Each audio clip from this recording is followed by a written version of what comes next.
One of the most unassuming archetypes visually in the game of Yu-Gi-Oh! Has to be the frog archetype. I mean, they're simply cute little frogs of different types and breeds. How powerful could they be? D3S frog is not breaking records here. However, frogs have been one of the most constant archetypes to reappear in the Yu-Gi-Oh! Meta throughout the years in multiple variations, from starting as simple tribute fodder to filling the graveyard to defeat the opponent in a single turn, to being the archetype associated with and being able to turbo out one of the most powerful exceeds this game has ever seen. Frogs have almost done it all in the game's history, mainly through the same culprits being a constant when frogs pop up. Today, I want to talk about the history of the frog archetype in Yu-Gi-Oh! To see everything they've done and why they've been one of the most versatile archetypes throughout competitive Yu-Gi-Oh! History. My name is Avery, and this is a frog archetype history of frog retrospective. I don't like them putting chemicals in the water that turn the friggin' frogs gay. Do you understand that? Serious crap. I'm sick of being social engineered. It's not funny. Since this is more of a archetype retrospective and not a deck, I want to talk about some of the frog cards and how they apply to different decks, and future editing me will figure out a title later since this is recording Avery. But let's start off with Treeborn Frog. Despite debuting in 2005's Cybernetic Revolution, none of the frog monsters would be able to make an immediate competitive splash. They would have to wait for 2006's Shadow of Infinity to get the first monster in this archetype to see competitive play in the form of Treeborn Frog. Treeborn Frog is a low level 1 monster with 100 attack and defense, not looking so strong on paper, but where it lacks in power on its own and makes up for it with a great effect. Treeborn Frog could revive itself from your graveyard during each standby phase, only as long as you do not have any spell or traps in your possession and you don't already control Treeborn Frog. This made Treeborn one of the best cards in the game to serve as tribute fodder for some of the powerful tribute monsters like Monarchs and Jinzo at the very least. Treeborn could also be tributed with an enemy controller to steal an opponent's monster during the standby phase and then activate its effect in the graveyard again to bring itself back. Later on, it could eat up Light and Darkness Dragon's negations by constantly activating over and over again, though future printings gave it a soft once per turn, unfortunately, while in the grave, so it couldn't trigger multiple times unless you revived it and put it back. Treeborn Frog made Monarch decks much more powerful in 2006, which caused Konami to limit Treeborn Frog to 1 so shortly after its release to prevent players from seeing it constantly. But a deck like Monarchs would still play the copy of Treeborn since it was still some of the best tribute fodder at the time.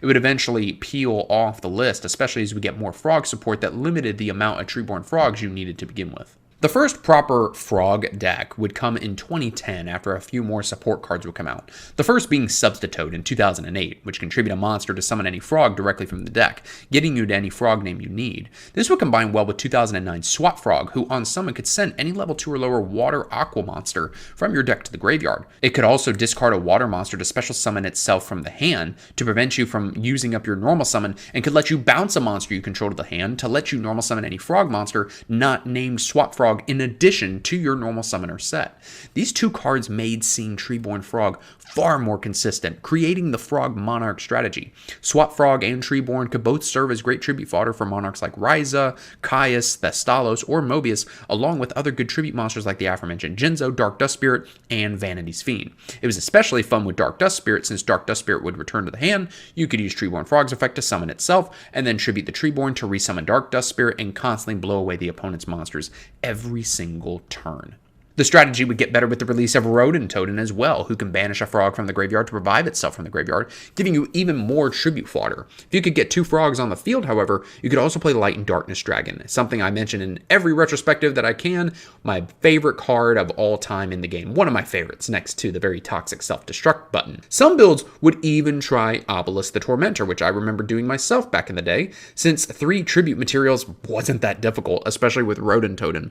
This is the deck where you would also often see the play to use enemy controller with Treeborn Frog in the standby phase to steal an opponent's monster and still get your Treeborn Frog back out on the field. If you couldn't get your tribute summon off immediately, you could also rely on cards like Battle Fader, Gores the Emissary Darkness, and Tragodia to protect your life points back when those cards were actually good. So it was fine taking its first turn to set up if needed.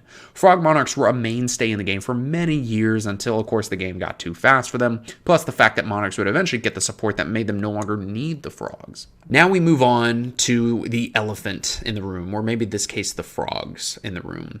One of the purest frog strategies we've ever seen is the Frog FTK in 2010, which spawned from the release of a to this day banned card, Rodentoden. One thing to note about both Rodentoden and Substitoad is that neither card has any once per turn restrictions, letting you use them both as many times as you want. All you would need to get the FTK live is a Substitoad, any other monster on the field, and Mass Driver. Substitoad would tribute a monster to summon a Swap Frog to send Rodentoden directly from the deck to the graveyard, due to the fact Rodentoden isn't a frog by name and therefore can't be summoned off Substitoad. And then you would simply tribute every monster with the Substitoad to keep summoning more frogs to get 20 of them into the graveyard. Rodentoden would then banish a frog to revive itself, which you would then tribute off of Mass Driver to deal 400 damage to the opponent. Rinse and repeat till you deal 8,000 damage to the opponent. If you couldn't pull the FTK off, you could also just get all the frogs into the graveyard for your Mass Driver later and end on 2 copies of Dupe Frog to prevent the opponent from attacking. The deck could also use Fishborg Blaster and sign into something like Quick Draw Synchron to become a pseudo-synchro deck in case the FTK doesn't work in later games due to a counter like Hanawada. You also had consistency with cards like 1-for-1, More Ray of Greed, Card Destruction, and even Hand Destruction, along with recovery in the form of Salvage. So pulling the FTK off wasn't too difficult. The strategy was strong enough to win the 2010 World Championship and ended up getting both Substitoad and Mass Driver banned, with the former only returning to the TCG when Rodentoden got banned much later on. After the FTK left the game, the frogs would focus on helping the player OTK instead. You would commonly see Treeborn Frog, Swap Frog, Rodentoden, and Dupe Frog run together to try and get the tribute fodder needed to summon Super Ancient Deep Sea King Kaliakanth, a card that we sometimes see play in today's format with Mermail Atlantean. Kaliakanth would then discard a card to summon copies of Fishborg Blaster and Oystermeister from the deck to make smaller synchros like Armory Arm and Formula Synchron and try to OTK with powerful synchros like Red Nova Dragon or Shooting Star Dragon. You even had access to the Armory Arm OTK with Colossal Fighter, running into an opponent's monster equipped with Armory Arm that would barely be stronger than your Colossal Fighter to have your monster destroyed in battle, and then Armory Arm would do 2,800 damage to the opponent, while Colossal Fighter revives himself to repeat this play until you OTK the opponent. The deck just tries to stay alive using the frogs as defense till you can get the tools needed to OTK via Moray of Greed, Gold Sarcophagus, and even Pot of Duality. This would be the strategy that gets Fishborg Blaster banned and even Formula Synchron limited for a time. Armory Arm would also be changed to no longer work with Colossal Fighter since he would need to stay in the graveyard to check for his attack to deal the burn damage. But this would be reversed many years later when the play was no longer likely to be relevant. One of the more fun versions of frogs to pop up was Lancer Frogs. This deck is similar to the Frog Monarch strategy, only instead of trying to tribute summon a Monarch, you would instead summon Sea Lancer. Sea Lancer would then target your banished fish, sea serpent, and aqua monsters and equip them to himself to gain 1,000 attack for each monster he has equipped. This combines well with the fact that Rodentoden is going to banish your frogs from the graveyard to revive himself, and Sea Lancer can just keep equipping your banished frogs to himself every turn to get more attack. Sea Lancer could also destroy one of the equipped monsters from himself to protect himself from destruction, which could trigger Dupe Frog to search for a frog or Poison Draw Frog to let you draw a card. This was never the most competitive version of frogs, but it was fun and did manage to top a regional in 2013. Another more fun version of frogs is the Des Frog OTK. One thing to note about Dupe Frog and Rodentoden is that both monsters are treated as the original frog while on the field, that being Des Frog. Special summoning either monster would allow you to use a card known as Inferno Reckless Summon to summon 3 copies of Des Frog directly from the deck, and then you would hope to resolve Des Croaking with 3 Des Frogs on the field to destroy all of the opponent's cards. You could then use copies of Rodentoden to make Exceeds like Gachi Gachi Gentetsu, Daigusto Phoenix, and Ghost Trick Succubus to help get you the damage needed to OTK the opponent, and copies of Des Frog could go into rank 5s like Volcasaurus, Abyss Splash, Crimson's Shadow Armor Ninja, and Wind Up Arsenal Zenmayo to help get your OTK if they're needed, with Volcasaurus being used to go into Gaia Dragon the Thunder Charger if you use his effect. It's another case where this wasn't ever the best deck or super competitive to begin with, but it did top the 2014 North American WCQ, which is a very impressive feat, and I still remember to this day when it originally happened. Frogs would go quiet for a couple of years after Frog Monarchs died down and the Des Frog OTK topped in 2014, but late 2016 would revive the relevance of frogs with the release of the big man himself, or I guess in this case the big frog himself, Totally Awesome. One of the best Exceeds in this game's history. Now, Totally Awesome wasn't generic, as it required 2 level 2 Aqua monsters to summon, which limited him initially to a strategy like Frogs. That is until you remember he's a rank 3 or lower water exceed. This turned Totally Awesome instantly into the best Bahamut Shark in the game, where any deck that could provide 2 level 4 water monsters could make a Bahamut Shark and immediately get out Totally Awesome. In return, you get a monster who could send an Aqua monster from your hand or field to the graveyard to negate an opponent's card or effect, destroy it, and then set that card directly to your side of the field. If you would send Totally Awesome to the grave for this effect, you could also add a water monster from your graveyard back to your hand, which could either get towed back into your extra deck to bring out with Bahamut Shark again, or you could add back any water monster that would allow you to perform combos again. This did make Frog strategies relevant once again, along with strategies that would make Bahamut Shark like Atlantean Mermails and even Heroes for using cards like Elder Entity Norden combined with Bubble Man to try and combine Totally Awesome with a potential Masked Hero Darklaw.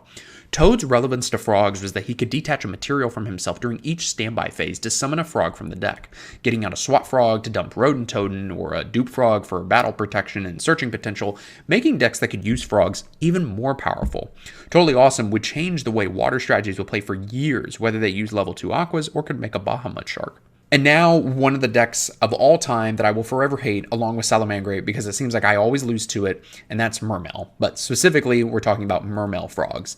One of the frog strategies that came from the release of Totally Awesome was Mermail Frogs. This deck did play like standard Atlantean Mermail, who could easily summon a Bahamut Shark to summon your Totally Awesome, but you also had a few frogs weaved into the deck with 3 Swap Frog and a Rodent Totem to make Totally Awesome the intended way. Since being water monsters does add to Atlantean Mermail's synergy to summon monsters like Monoglacia the Elemental Lord and Swap Frog's discard effect, while not being a way to trigger Atlantean Dragoons, for example, could trigger Abyss Gun or Mermail Abyss Hill to get your level 4 Mermails on the field for Bahamut, or level 7s for Abyss Gyos to try and add alongside your Toad.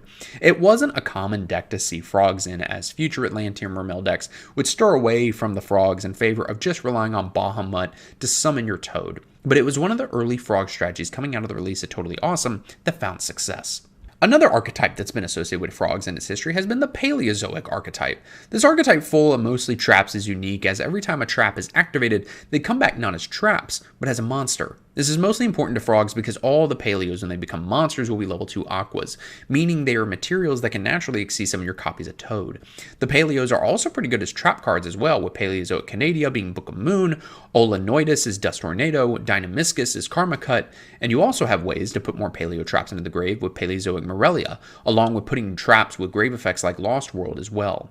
Paleos would also be banished if they leave the field and aren't used as Xyz materials, which is why you also got Paleozoic Leoncholia, if I could pronounce that right, to return them to the graveyard along with a card like Absolute King Backjack that would be run along with That Grass Looks Greener, aka That Ass Looks Thicker.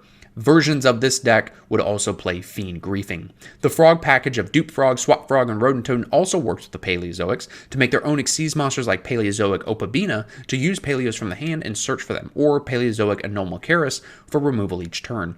Though both Xyz do prefer if you get at least one trap attached to them as material, which of course would be the Paleozoics. Paleo Frogs would be one of the best frog strategies and be viable until Rodent Totem got banned in the TCG due to the next and final version of Frogs. The final version of frogs, and the one you'll see most often, is the Sprite Frog strategy. The Sprite archetype is a level 2 archetype that makes getting to any level 2 in the game super consistent via their Xyz monster Gigantic Sprite.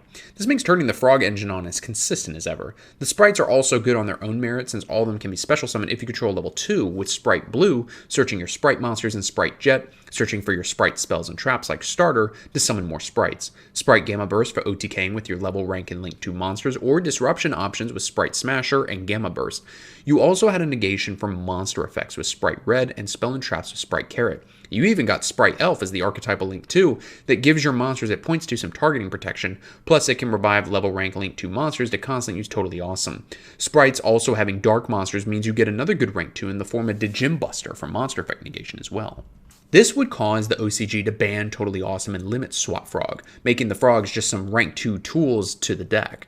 Though Swap Frog would return to the OCG at 3 once cards like Sprite Jet, Blue, and Starter took hits along with the banning of Sprite Jet. The TCG would also ban Sprite Elf along with Rodenttoad to slow Sprite's access to Totally Awesome and allow Substitoad to once again be TCG legal. TCG would also have Sprite Starter at 2, but it eventually came back to 3, as would consistent access to Toad, since Swap Frog could send Mirror Mage of the Ice Barrier from the deck to the graveyard, so you can search for Freezing Chains of the Ice Barrier to revive it and make your Totally Awesome, though you no longer have Sprite Elf to revive it, and the TCG never really got to use Rodenttoad with Sprite Sprin, otherwise Frogs would have been super consistent in Sprite. Sprite Frogs are still a solid strategy. Most level rank Link 2 monsters do technically support this strategy. It isn't one of the best decks anymore, but it still pops up every once in a while, especially as Sprite can still mix with other strategies like Adventure, Runic, Fiendsmith cards, and even things like Gigantic Sprite only lock you to level rank and Link 2 monsters for the rest of the turn after you use their effects, so you do have some wiggle room in that regard. Frogs have offered a ton of variety in how they've been played since their release. Their early days were being offered as some of the best tribute fodder in the game from Monarchs and the Fish OTK strategy, while the Frog FTK with Substitoad and Mass Driver was one of the most consistent and actually very budget-friendly FTKs in the game's history, until Substitoad and Mass Driver got banned and Frogs once again got relegated to their tribute fodder.